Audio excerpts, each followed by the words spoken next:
കരിമുണ്ടിയുടെ ഇല കുറച്ച് നീണ്ട റൗണ്ടിലാവും. നീണ്ട റൗണ്ടിലാവും അല്ലേ? ഇത് ആ നീലിമുണ്ടിയുടെ ഒരു നീലിമുണ്ടിയുടേത് അല്പം കൂടി നീളത്തിലാവും. ഇതാണ് പാർശ്വഭാഗങ്ങൾ അല്പം കൂടി വളഞ്ഞിരിക്കും. സുഹൃത്തുക്കളെ നമസ്കാരം. ഓർഗാനിക് കേരളത്തിൻ്റെ പുതിയ വീഡിയോയിലേക്ക് എല്ലാവർക്കും സ്വാഗതം. നമ്മൾ മാത്യു മാഷെ നിങ്ങൾക്ക് പ്രത്യേകമായിട്ട് പരിചയപ്പെടുത്തേണ്ട ആവശ്യമില്ല. നമ്മൾ ഇതിൻ്റെ മുൻപേ ഒരുപാട് കൃഷി കാര്യങ്ങൾ മാത്യു മാഷിലൂടെ നിങ്ങളെല്ലാവരും അറിഞ്ഞിട്ടുണ്ട്. അപ്പോൾ ഈ അടുത്ത കാലത്ത് നമ്മളൊരു ജാതി കൃഷിയെ പറ്റിയിട്ടുള്ളൊരു സമഗ്ര വീഡിയോ നിങ്ങൾക്ക് മുമ്പിലേക്ക് തന്നിരുന്നു. മാത്യു മാഷിൻ്റെ ഒരു വീഡിയോ തന്നിരുന്നു. ഇന്ന് നമ്മൾ ചെയ്യാൻ പോകുന്നത് മാത്യു മാഷ് എങ്ങനെയാണ് നമ്മൾ കുരുമുളകിനെ സംരക്ഷിക്കേണ്ടത്, കുരുമുളക് എങ്ങനെയാണ് നമ്മൾ ലാഭകരമായ രീതിയിലേക്ക് മാറ്റിയെടുക്കേണ്ടത്, കുരുമുളകിനെ പരിചരിക്കുന്ന രീതി എന്താണ്, കുരുമുളക് നടുന്ന രീതി എന്താണ്, ഇതെല്ലാം ഉൾക്കൊള്ളിച്ചുകൊണ്ടുള്ള നമ്മളെക്കൊണ്ട് പറ്റാവുന്ന വിവരങ്ങളെല്ലാം ഉൾക്കൊള്ളിച്ചുകൊണ്ടുള്ളൊരു വീഡിയോ ആണ് നിങ്ങൾക്ക് മുൻപിലേക്ക് നൽകുന്നത്. അപ്പോൾ തീർച്ചയായും നമ്മുടെ മുൻകാല വീഡിയോകൾക്ക് തന്ന പോലെയുള്ള വലിയൊരു സപ്പോർട്ട് തരിക. നമുക്ക് ഒട്ടും വൈകാതെ വീഡിയോയിലേക്ക് പോവാം.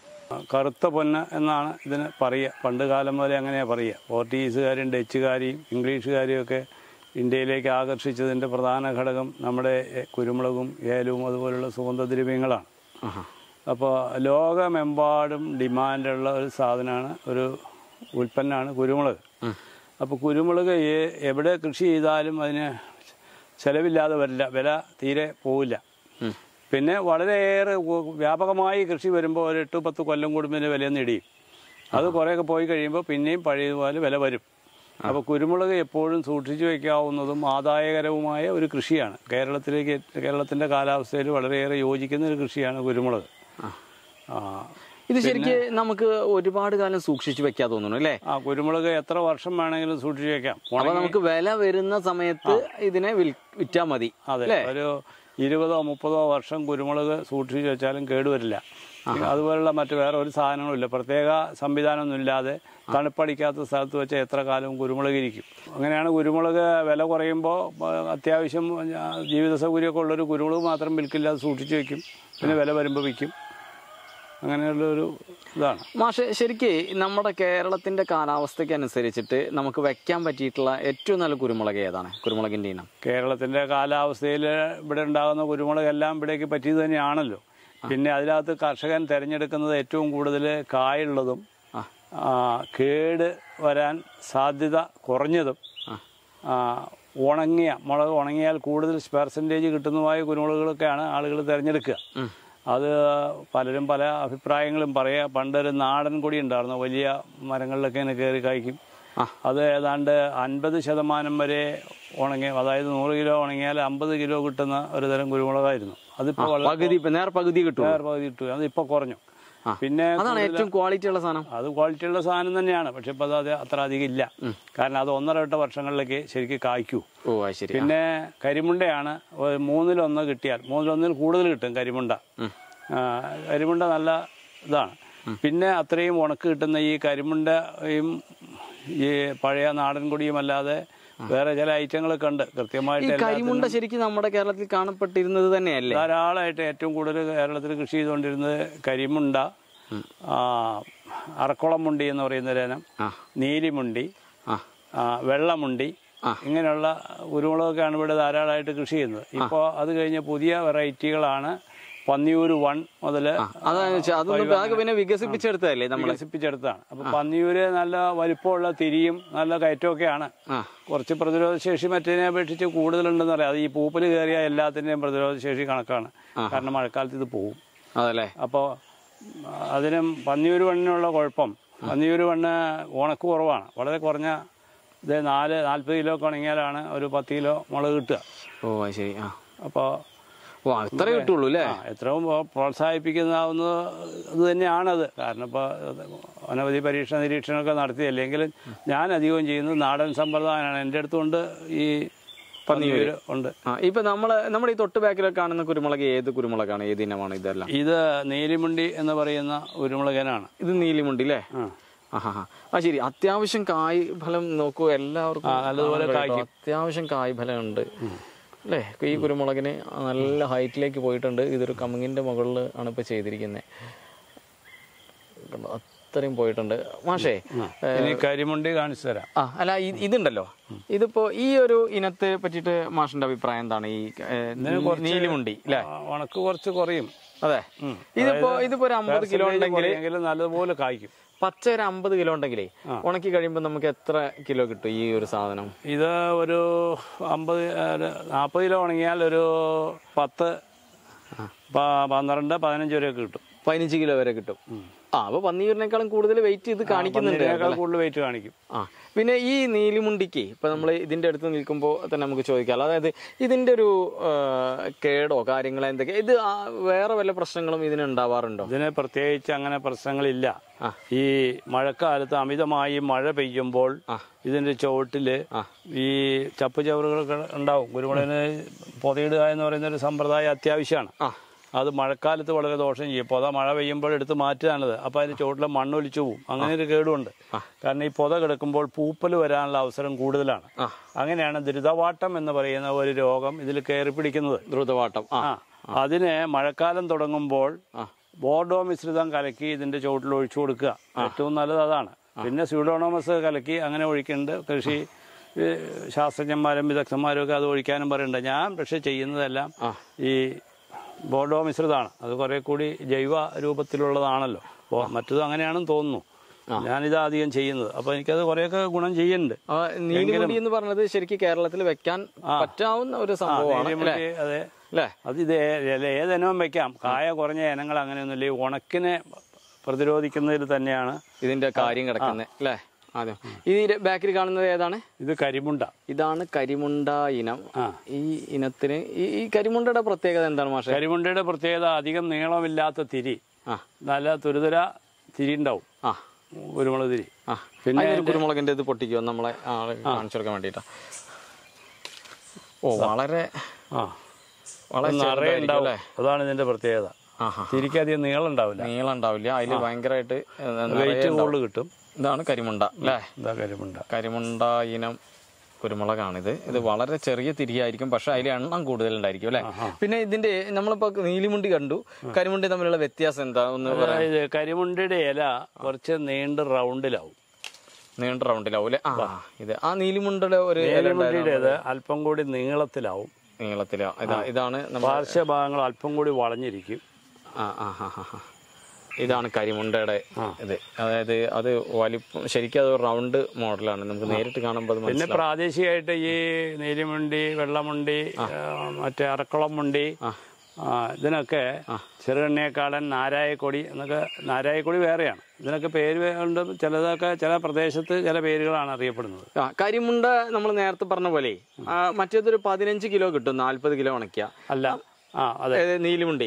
ഈ കരിമുണ്ട നമ്മൾ ഇതേപോലെ ഒരു 40 ഉണക്കുകയാണെങ്കിൽ എന്ത് കിട്ടും? കരിമുണ്ട 40 ഉണങ്ങുകയാണെങ്കിൽ 20 കിലോ, 18 കിലോ, 20 കിലോ ഉറപ്പാണ്. അപ്പൊ കരിമുണ്ട അല്ലേ? കരിമുണ്ടാണ് ബെറ്റർ. നല്ല മൂത്തിട്ട് ഉണങ്ങണം. അല്ലാതെ ചിലത് മൂക്കളതിന് മുമ്പ് പറിച്ചിട്ട് ഉണങ്ങും. അപ്പൊ ഈ തൂക്കം കിട്ടില്ല. പന്നിയൂർ വണ്ണാണ്. പന്നിയൂർ 9 ഇഞ്ച് വരെ നീളമുള്ള തിരികളാവും. ഇത്രയും നീളമുണ്ട്. നോക്കി നോക്കുക, കണ്ടോ? നല്ല അത്യാവശ്യം നീളമുള്ള തിരി. നിറയെ മുളകുണ്ടാവും. അതല്ലേ? അത്യാവശ്യം കിലോ ഉണ്ടാവും അല്ലേ? ഇത് നമ്മളൊരു 40 കിലോ ഉണക്കുകയാണെങ്കിലേ എത്ര ഉണ്ടാവും?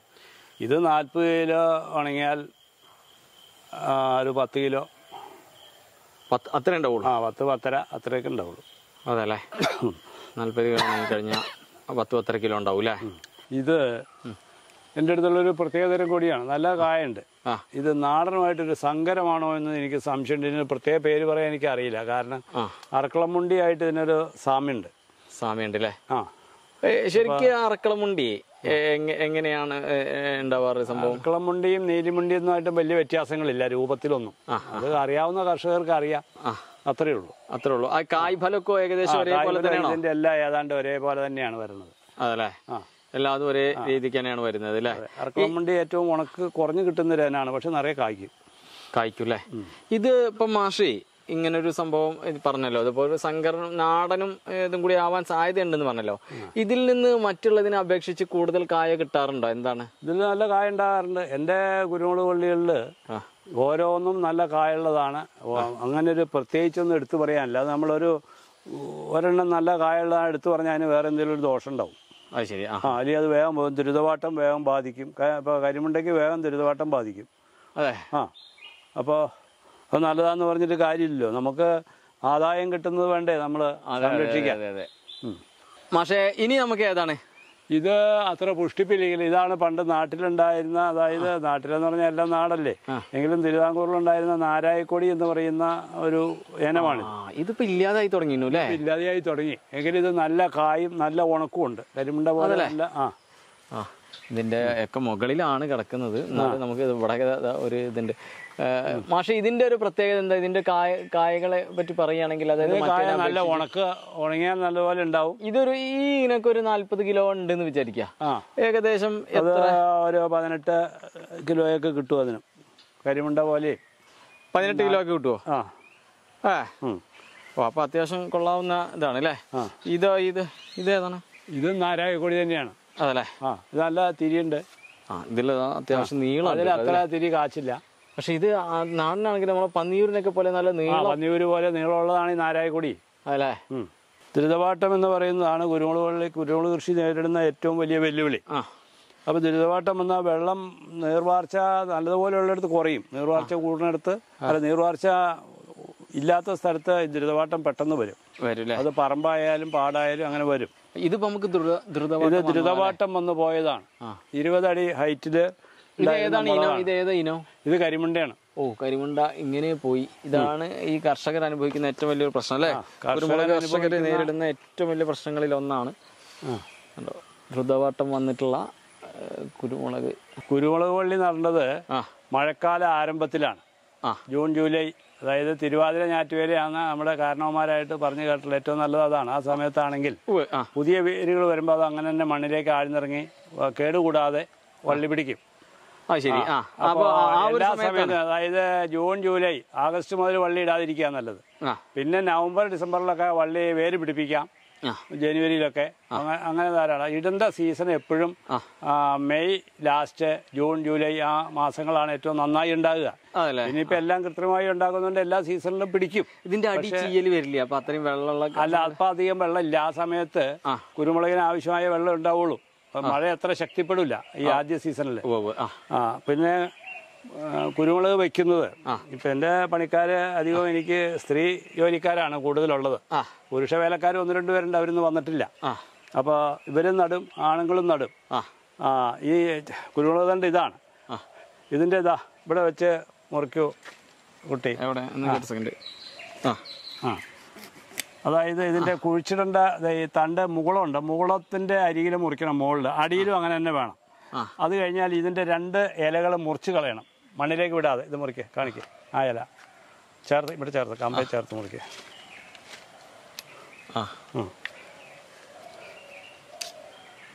പിടിക്കുക. ഇതാ അതിൻ്റെ ഈ വേരുള്ള ഭാഗം കീഴോട്ട് വരണം. ആ 2 ഇല മുറിക്കുക. 2 ഇല, അതായത് മണ്ടടിയിലേക്ക് പോകാനുള്ള 4 മുകുളം കൊടുക്കുകയാണ് നല്ലത്. 4 ഇല വെച്ച് മുറിക്കുക. അടിയിലത്തെ 2 ഇല നമ്മൾ കട്ട് ചെയ്ത് കളയുക. എന്നിട്ട് ഇത് അങ്ങനെ മണ്ണിലേക്ക് വെച്ച് പിടിപ്പിക്കുക. അത് നമുക്ക് മണ്ണിലേക്ക് നടാം. ഇതിന്റെ 2 ഇല കളയും. അതായത് വൃക്ഷത്തിന്റെ ചുവട്ടിൽ നിന്ന് 1 അടി കഷ്ടി മണ്ണ് മാറ്റണം. ദൂരെ വിട്ടിട്ട് വേണം വെക്കാൻ. അല്ലെങ്കിൽ അതിന്റെ വേരിന്റെ ശല്യങ്ങളുണ്ട്. അത് വൃക്ഷത്തിനനുസരിച്ച് അതിന്റെ ചുവട് മാറ്റി. ഇതിപ്പോൾ കവുങ്ങിന്റെ ചുവടിലാണ് ഇടുന്നത്. അപ്പോൾ 1 അടി മാറ്റി കവുങ്ങിന്റെ വേരിന്റെ ശല്യം ഇല്ലാത്ത സ്ഥലത്തേക്ക് ചെറിയ കുഴി എടുത്തിട്ട് അതിലേക്ക് വെക്കുകയാണ്. ഇത്രയും വിട്ട് വെക്കണം അല്ലേ? ലേശം വിട്ട് വെക്കുകയാണ് നല്ലത്. നമുക്ക് വളപ്രയോഗം ചേർത്ത് വെക്കാതിരിക്കുക. ഇത് ലേശം ഇച്ചിരി ചേർത്ത് കളിച്ചോ. ഞാൻ 2 അരിയിലേക്ക് വെച്ച് അധികം താഴ്ച വെക്കേണ്ട ആവശ്യമില്ല. 2 തണ്ട് അടിയിൽ പോകണം. അങ്ങനെ 2 തണ്ട് അല്ലേ?